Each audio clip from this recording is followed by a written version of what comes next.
Okay, let's go. So, hello, and now we are broadcasting from California. Wonderful. No, not really. So, where are we now? Tell me, what is your perception at this moment? What are we doing, who we are, and why we are here? Well, you're an old friend that I've met last year in St. Petersburg. We're in St. Petersburg now, and we're filming an interview about accents and life and anything that we find I interesting. wouldn't say that we're close friends. In Russia, friend, drug, as you know, it's a very big deal. So you have to be able to sacrifice your liver or at least drink vodka every day. Take a bullet. Yes, kind of like this. Let's start from the most boring part of our interview, which is your biography and your life story. It's amazing how complicated your ancestors' melting pot stories. Tell me briefly, as far as you can, about most dramatic and strange stories and the past of your family. My great-grandparents, my great-grandfather and mother, on my mother's side, were living in Russia during the reign of the Tsar and also during the Bolshevik Revolution. And they were intelligentsia and ended up fleeing Russia after the Bolshevik Revolution, both of them. And my great-grandfather participated in many wars and many battles. He lost his brother to a bullet while he was in the trenches fighting in, I think, 1917 or somewhere around there. And after that, my family, both of them, emigrated eventually to Paraguay and lived in South America after living in France, for a while in Paris. And about a little over 100 years ago, I'm back in Russia after no one coming back in the family to Russia since then. So it feels like sort of a big full circle happening right now. Would you like to have many children here in order to prolongate and... I'm open to it. Okay, Yeah. okay. So, coming back to your family story, I read a couple of short texts, and I would touch sensible things. If you don't want to talk about this, Please, anything that you read that's in there, and so, no problem. because it wasn't published. And you mentioned that some of your relatives had to, in immigration, work as prostitutes or taxi drivers. And tell me a little bit about these stories.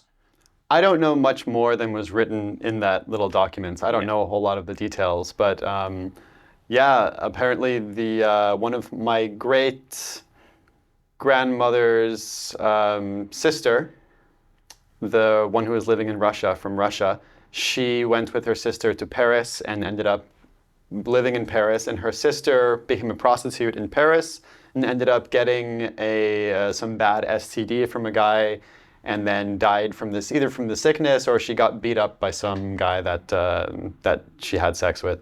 So that was a terrible event that affected my great-grandmother and my grandmother as well for life, I think. They dedicated a lot of their life to inequality and terrible things happening to women. And yeah, there's a long history, but we don't need to get into that. But some crazy things happened. As I promised, we are not going to talk about political things, but speaking generally, as far as you mentioned, history of Russia, do you have any stereotypes about Russia? We're talking about accent later, so we know that there are some stereotypes about accents, like intonation or some technologic. So Russia is what for you? How was it and what is it now for you?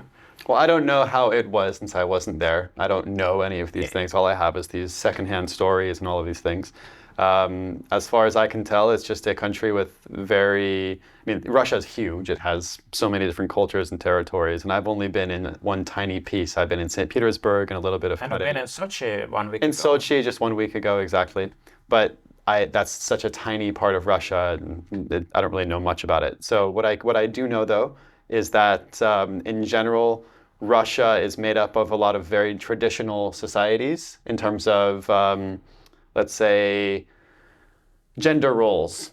So men are men and women are women. Would you like me, it's a now dangerous topic, right? But would you like me to introduce to a couple of Bohemian friends who will reinterpret your perspective? I understand that we're living in St. Petersburg and this is a reality of 2023 here, but I don't think that a lot of these kinds of behaviors and. Well, I can recommend you a couple of books, but honestly speaking, I'm not in gender studies. But believe me, before revolution, then your parents, they were here. Even during this time, it was much more complicated if you think about Tchaikovsky time, for example, and so on and so forth. Anyway, let's slowly come back to our topic. And by the way, about gays, right? You mentioned. Is it... I didn't say gays. Okay, gay, good as you were gay. Originally in English, it means just funny, right? Okay, let's say about non-traditional people. Yeah. Does it influence the way of speaking? It can if they choose to. I mean, most people that have some sort of identity, they like to show their identity. And one of the ways that they can show their identity is through their behaviors. Otherwise, is through the way that they speak, their mannerisms, their body language. So any way that they communicate anything to the world. So accent is a big part of that. How they move their body is a big part of that. So, but that's only if they choose to, or if they're. That depends if they're conscious of these factors like body language and accents even existing. And then maybe once they're only aware of that, then they could choose not to have them or to have them. But most people, I would say, they are communicating subconsciously quite a lot. How did you start even thinking about coaching accents and how it happens in your life? Because it's very fancy now. I can Google in YouTube coach accents, accent coach, whatever. It will be like plenty of videos. In your life, what was it? Why you even started to think about this? You were a musician. You were happy you have a lot of fans. I mean, I didn't even have so many fans. It was very small. We played a couple of shows. Let's suppose it's a joke. Okay. Let's be real and say it was totally a joke. So how you started to think about accents? Not common for America now. Basically, I was fascinated by languages from a very early age. I learned Spanish. That was my first foreign language. And then when I was... Vamos a hablar español poquito. Después. ¿Eso difícil para ti? No. No. Claro que... ¿Cambiar de lengua o qué? No, está bien. Cada día tú hablas español? No. No, hoy no. Pero... ¿Por qué no? ¿Cómo tú puedes usar español? ¿Cómo qué? ¿Cómo tú puedes utilizar español? Yo, si yo practico el español, es como si yo leo algo, si yo... ¿Libras? No. No libras necesariamente, pero solamente... ¿Por qué no? ¿Tú bailes salsa, bachata, merengue? No me olvida la lengua. ¿Soy gringo o no gringo? Yo soy gringo, sí. Soy gringo de los Estados Unidos. Claro que sí. And now let's come back to our normal, wonderful English. So, languages in the childhood, besides Spanish, what was it? Nothing. Okay. I didn't even have Spanish I started learning that in university, so I didn't really have any foreign language until around. And then what happened? Why accents? And how you started to... People paid you, right, for this? How? Tell me, because I try to teach English sometimes. It's important. Give me 5 tips how to have money from accents. The physical process of teaching the accent? Both, yeah. How you came to this idea, first of all. Yeah, I mean, I love languages, and I can hear a lot of very subtle differences. And Just give us a couple examples. The difference between one thing that Russians do, for example, is they don't have the short e in Russian. E.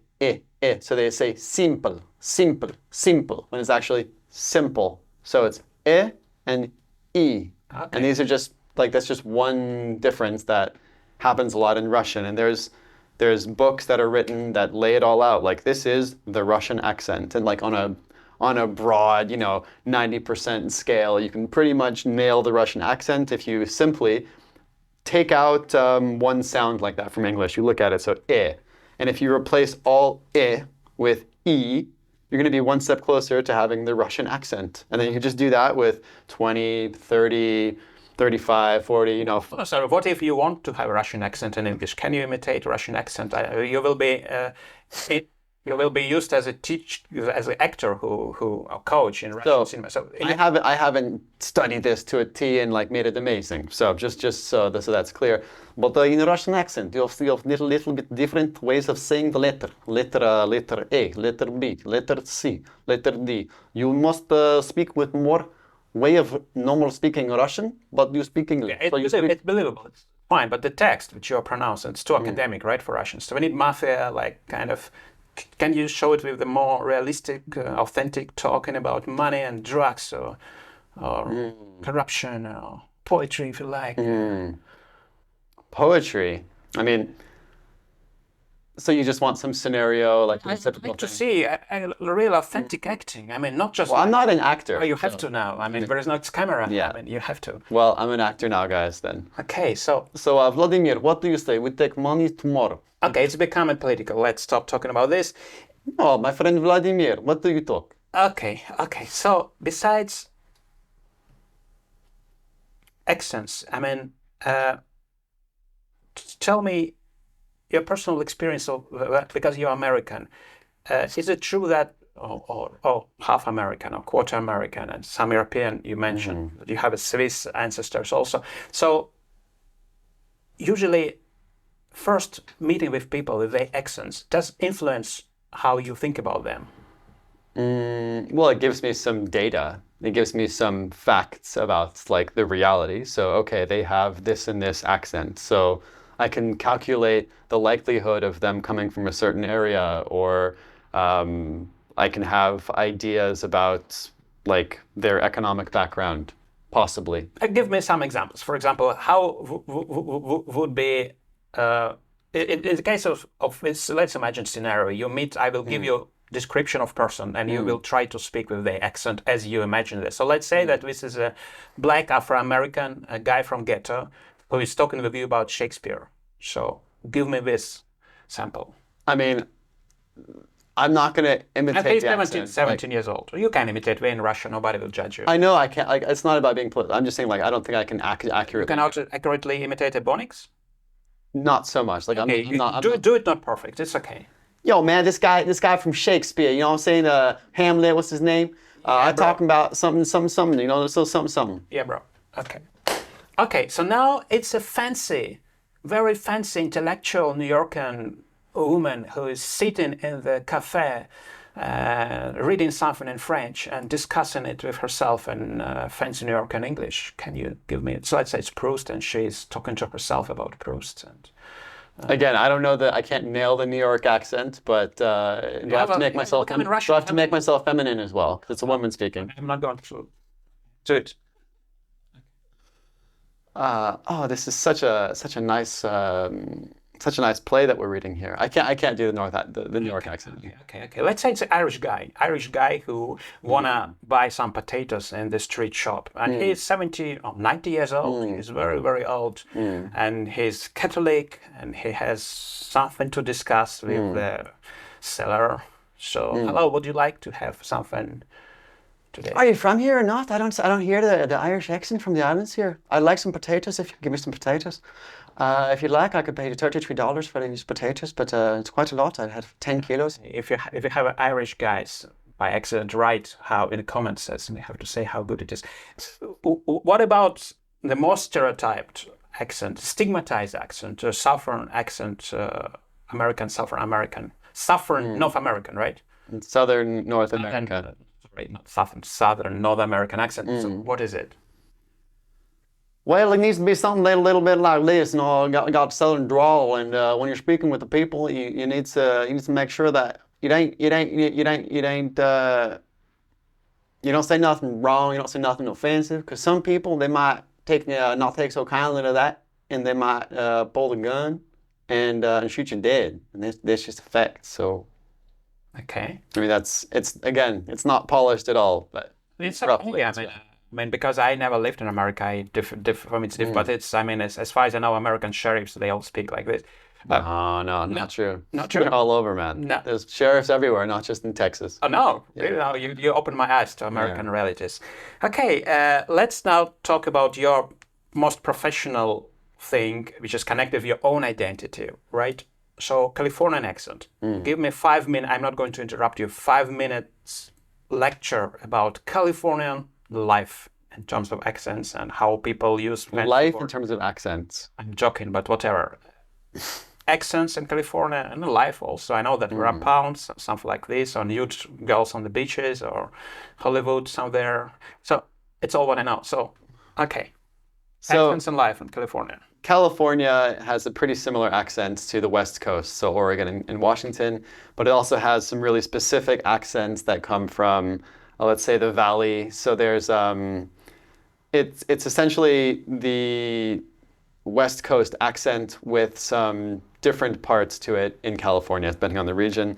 So some really typical aspects of the Californian accent that are really Californian, for example, are called, one is called like vocal fry. So after every sentence with the last word, people speak like this and like, oh my God, so like, oh my God, this guy, like he said, like, and for me, it's so grating. I actually really don't like this because it's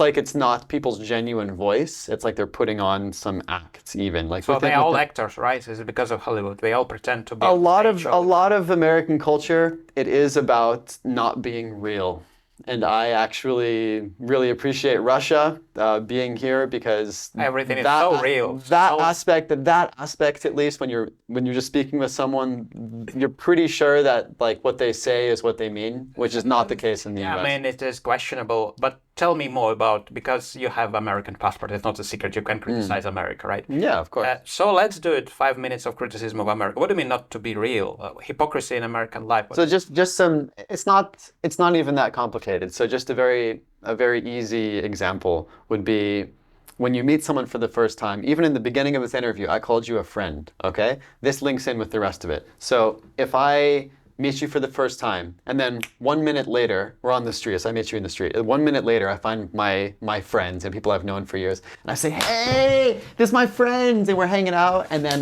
we're like, we're totally cool, we're having such a good time, and like, we're hugging, and it's amazing and great.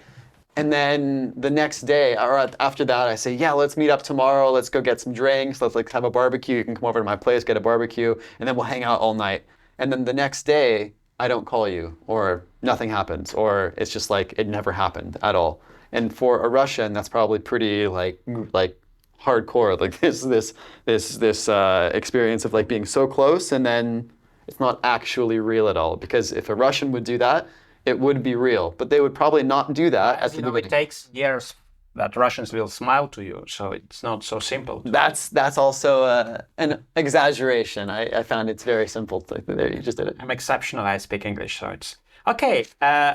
Let's think why people want to change their accents. I mean, you would like to change. Okay.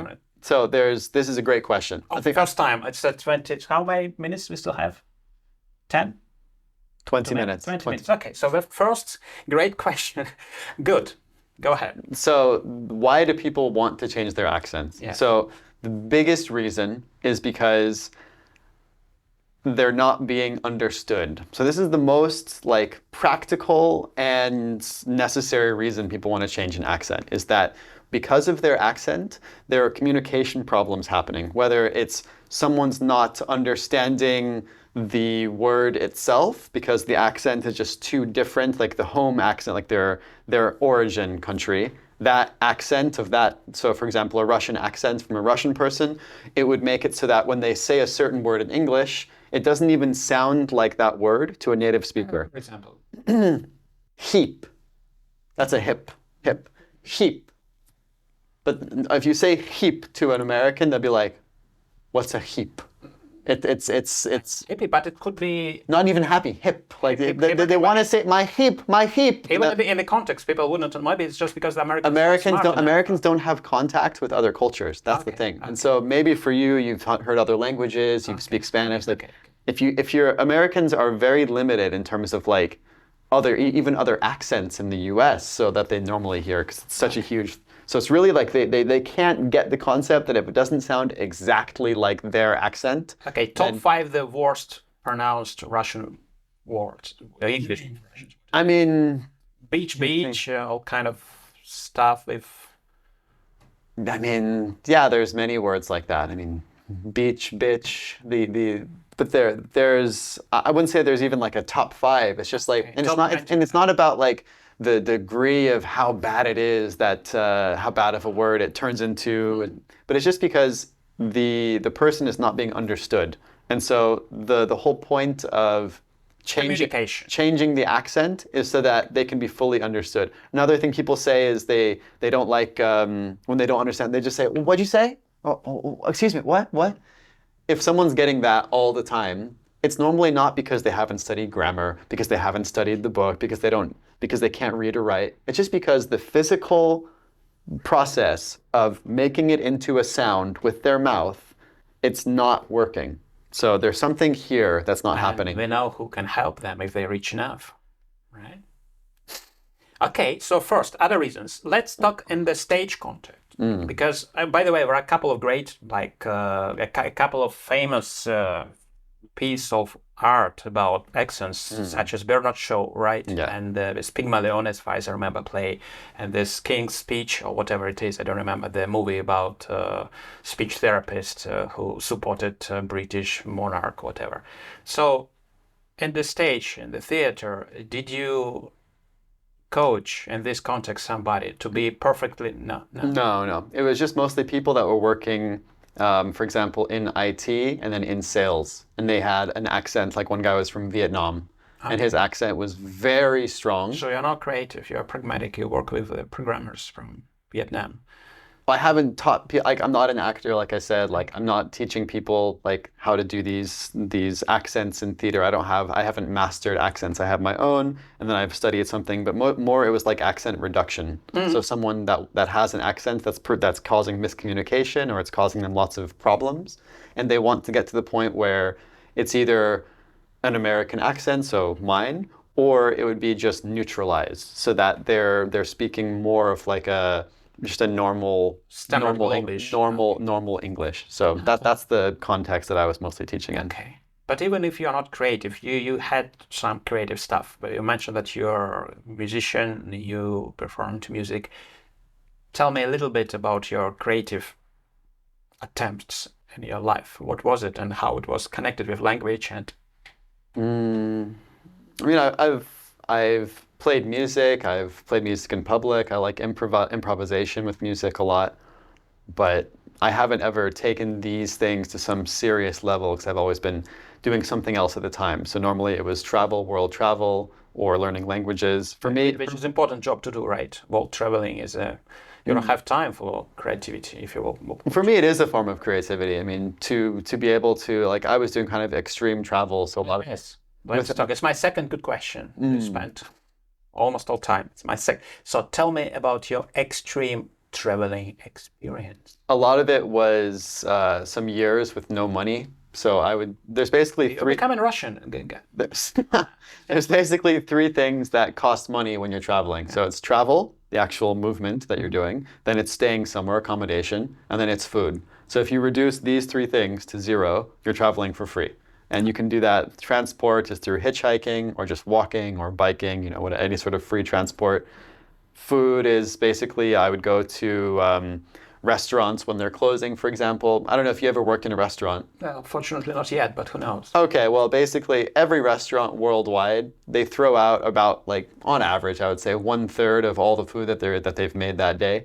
And so you can just go up to any restaurant. I've done this dozens and dozens, probably hundreds of times, and just ask, just say like, hey, I'm hungry.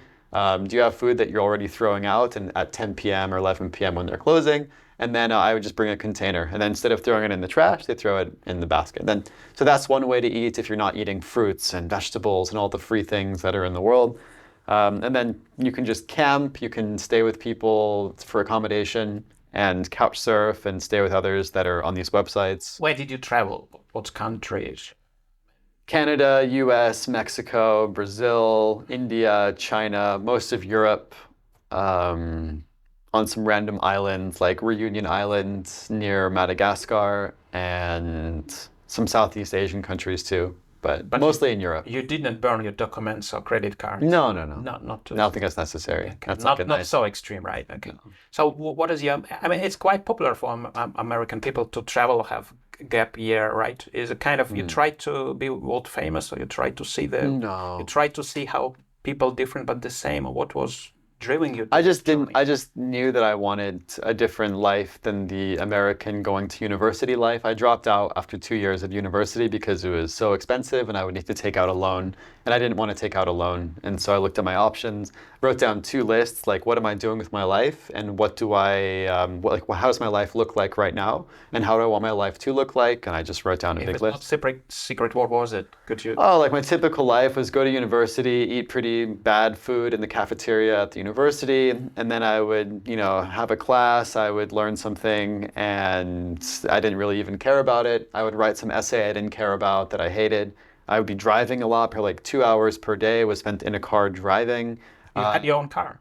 It was my parents' car. I don't accuse you of being rich now. No, I mean after eating in the trash in India, I believe you are truly bohemian and I've seen it all. Kerouac guy. Is it important for you, beatniks generation, all that stuff? Kankizi, Kerouac, or you don't? I never really got into that stuff.